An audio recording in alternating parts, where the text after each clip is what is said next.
Welcome back to Teresa's Dad. My name is Teresa and I'm very much alive. I have an awful garbage, filthy, disgusting mouth, so viewer discretion is advised, but if you're not into that or weird stuff in general, this is definitely not the place for you. Feel free to exit out the video here. No harm, no foul, but I'll remember our time fondly. Okay, does anyone care about this palette? Probably not. This has been out for a hot minute and I'm the last one to review it. You're probably asking, well, why are you reviewing it? Because I bought it. I used my own hard-earned money on this. Granted, I did get it at a discount because I used my own code. So if you ever actually want to buy anything from Natasha Denona directly, you can use the code garbage. Anyway, that said, you are probably sick of this palette and you've seen it already and you're on to bigger and better things, and I don't care.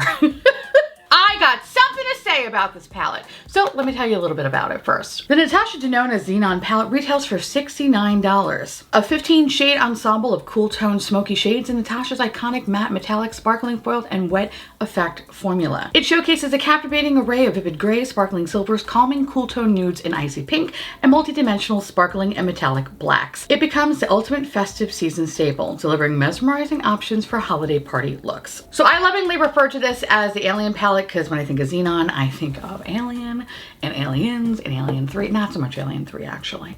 Alien 3 was hard to sit through. Hell, even Alien versus Predator. Anyway, when I see this, I think of all the fun possible alien looks I can create with this palette.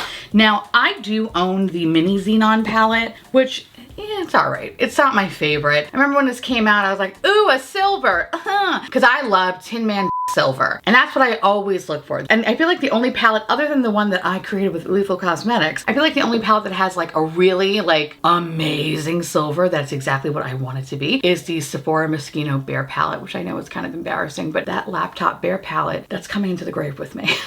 Anyway, so I picked it up because I really just love silver. And I often feel like silver is a very difficult shade to make because it's usually sparkly. And it's like way too sparkly where it's just glitter bukkake, just fucking up your face. And while yes, some glitter can be fun, it never looks cute when you fucked a disco ball. And that is usually the case when it comes to silver shadows. So I was really curious to check this bigger palette out. I also really love the fact that there was an icy pink in there. I thought, oh, that's actually something really interesting because I've never really thought to pair pinks and grays and blacks together or silver. That looks really fucking cute. And that would have been cute had I got that in this palette, but that didn't come. This palette I feel like is probably best described as a catfish palette. You meet this palette in the AOL chat room, they send you a picture and you're like, oh my God, like you look really cute. Then you meet it in person and realize, oh, that picture's 20 years old. That's what this palette is. It's a little disappointing, I'm not gonna lie. So in today's video, I'm gonna show you the two different eye looks that I created. And you're probably saying, oh, those are different? I rest my case. I did use a fair amount of these shades, I think with the exception of like maybe, oh wait, did I not use this one? The one middle shade at the bottom, that's the only shade that I did not use. Although I couldn't tell because a lot of them look exactly the same. So when it comes to mattes, you get 4 mattes and 1 cream to powder matte. The mattes in this palette are fucking lovely. They are lovely. I am actually really, really impressed with the mattes considering the last palette I did pick up was the little mini trichrome palette. That was hard. That was hard. A lot of the mattes just felt very fucking one note and it was patchy and it was just annoying to blend out. I did listen to some of the comments. I even tried to use it on like a brighter base. I switched up the primers. Like I did everything that I could. I still felt like I was getting that patchy fucking line that I couldn't blend out. So I was like, I'm gonna chalk up that palette to just being a shit.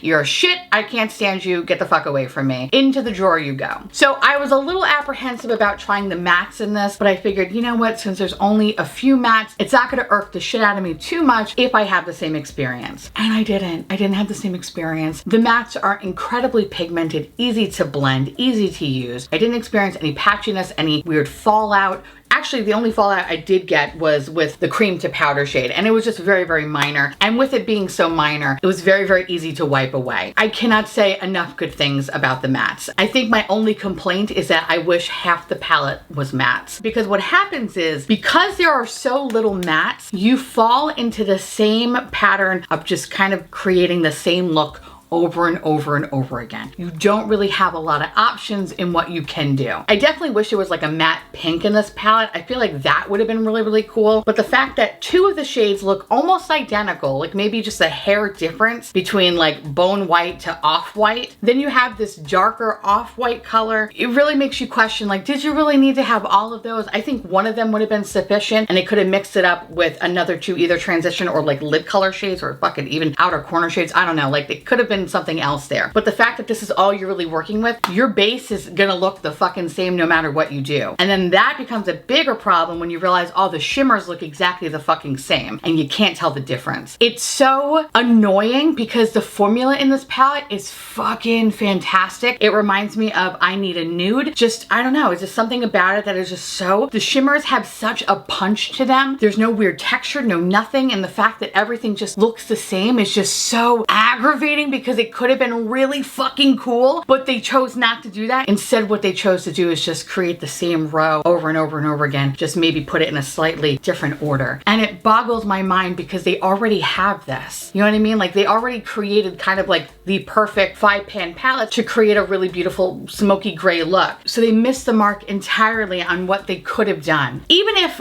half this palette kind of remained the same, if this pink was actually vibrant as what they shown in advertisements, it would have been a fucking game changer. But the fact that this is on my eye, you know what it looks like? It looks blue. How the fuck does that make sense? It looks fucking blue. It's so irritating. It's irritating because I think of the possibilities with this and it's like they just shot themselves in the foot. They're like, you know, we could make a good palette. No, I'm not. I'm just gonna shoot myself in the foot. Why? It kills me because the quality is so fucking good. This is actually worth checking out. This is worth picking up. But you kind of have to pause and think to yourself, well, do I really want to spend $69 on a palette that I'm going to make literally the same look over and over and over and over and over again? So for $69, this being like a companion piece, fuck, like that's kind of expensive. So I'm heartbroken because this palette could have been something more, right? It could have been actually something really fucking cool instead of it just being one big copy pasta. That said, I look at the other palettes that I own from Natasha Denona, right? And yes, I have, like I mentioned, a little mini Xenon palette. And it's funny because I was gonna be like, you know what? Even though that this is like a smaller palette, a much more condensed color story that definitely hits all the notes, the quality in this one is just so much nicer. I really fucking love this. Like I can't wait to honestly take this eye look off and basically just make the same thing over and over again. As much as I am annoyed by it, I am okay with it because I love how this looks. It looks so fucking pretty. They look so pretty. So I'm excited to want to keep playing with this palette. But that said, I started looking at some other things that I have, right? And I'm like, okay, well, how often does Natasha Denona really do cool tone color stories? And it's not really often at all. I think when you look at the Biba palette, for example, like the last row is like the cool tone moment of that color story, but it's predominantly warm. So then I start looking at like the Natasha Denona Glam palette. This is definitely the cool tone version of all brown eyeshadows, yet somehow this they figured out. Even though, yes, there are some similar tones, and it might feel like it looks exactly the same, when you swatch everything out and you realize the actual fucking differences between the colors, and you could see the pink and you can see the gold and you can see the brown, it's like, why the fuck would you pretty much just abandon that idea and stick with a palette that just looks exactly the same? No matter what you swatch, no matter what silver it is, they all look exactly the same. Like, why? Like, that's a fucking choice. That is a choice. But the quality is really fucking good. It irks the shit out of me because I actually recommend getting this palette. If you're looking for really beautiful grays and you want really beautiful silvers, this is an awesome palette to have. It just bothers the shit out of me that the picture that they use promised a much more cooler color story than what you're actually getting in person. You know, it's like, that's my beef with this. Yeah, there is a blue, which is really nice. I just wish they just match that energy with the pink, because when you swatch it out, it looks like it's gonna be very pink. But when you put that shit on the eyes though, it's very fucking blue. It's the weirdest thing, which then makes me wonder, like, okay, well, is it because I'm pairing it with the gray? Maybe the gray is skewing it to look blue. That could be it too. I don't know. I just actually took a little bit more of that shade and just popped it on the lid on this side. Do you see the pink?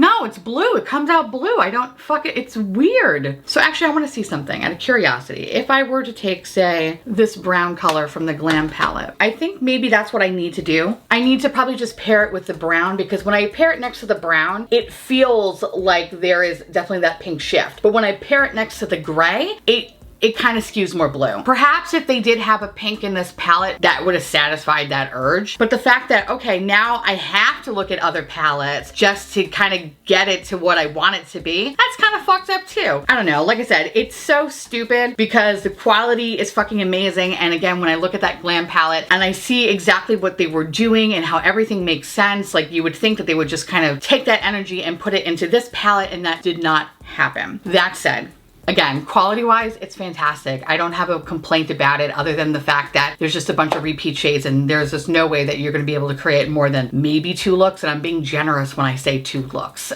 Maybe if you just use the blue all over the lid, I think that's probably, yeah, the only thing that you could potentially do to make it look a little bit different. Other than that, a lot of the silvers and all that stuff look exactly the same. Like, you didn't really need to have this much repetition. The other thing I want to mention too about this palette is that I was thinking a lot about the ColourPop Cloud 9 palette, and this is, it's such a beautiful fucking color story, and I really love the quality of this one, and I think the combination actually of these two together really make for a killer palette, because this has all the little shades that I'm looking for. Like I mentioned before, I feel like I can only do so much with the fact that there are only 5 different mattes, right? This definitely brings a little bit more to the table. So I think if you have this and you were worried that there was going to be an extreme overlap, don't be, because you kind of need these 2 palettes to speak together. If you weren't interested in checking this one out, definitely the Glam palette from Natasha Denona. If you have that one, that is also a really good one to use, because again, you have a lot of these neutral tones that will pair very, very beautifully with those silvers. So yeah, it sucks because I really, really enjoy this palette. I don't think it necessarily needed to really be made. If anything, the Xenon palette would have been more successful had it been a 10 pan. Because if you're going to give me 15 shades, we definitely need a little bit more variety in this one. So yeah, I think it's a good palette. I really, really fucking love it, and I enjoy playing with it, and I can't wait to continue to play with it. I just wish it didn't fucking catfish us. Like, I really sincerely wish that there was an actual like proper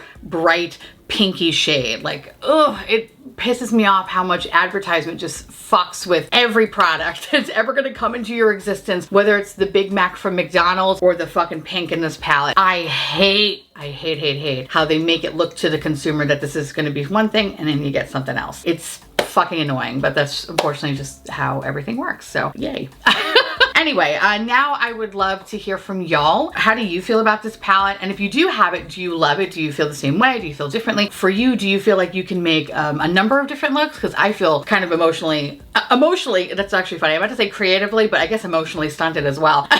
A little bit of both, I presume. But yeah, I don't know. I feel like it's just the same shit. But I love it though. Ugh, I'm in a very weird relationship with this palette. Anyway, of course, if you ever want to check out anything from Natasha Denona, you can use my code to save some money. Whew, garbage. Feel free to use that. And it's also really hilarious. Thanks, Natasha. With that said, I want to say thank you so much for watching. I truly appreciate it. As always, feel free to like, comment, hit that subscribe button. It's free, and hit that bell icon for notification of all my future posts. Follow me on Instagram, Threads, and to my beautiful, wonderful YouTube members and patrons. Thank you so much for keeping this delicious, disgusting, filthy, trashy, really filthy, really gross, really nasty, really disgusting garbage boat afloat. I couldn't do without you. I love your adorable little delicious faces, and I just want to gobble you all up so you live inside my belly and we can be one. Of course, if you want to know everything that is on my face today, everything you need to know will be listed in the description box down below. And I'll see you, little pumpkins, later. Bye.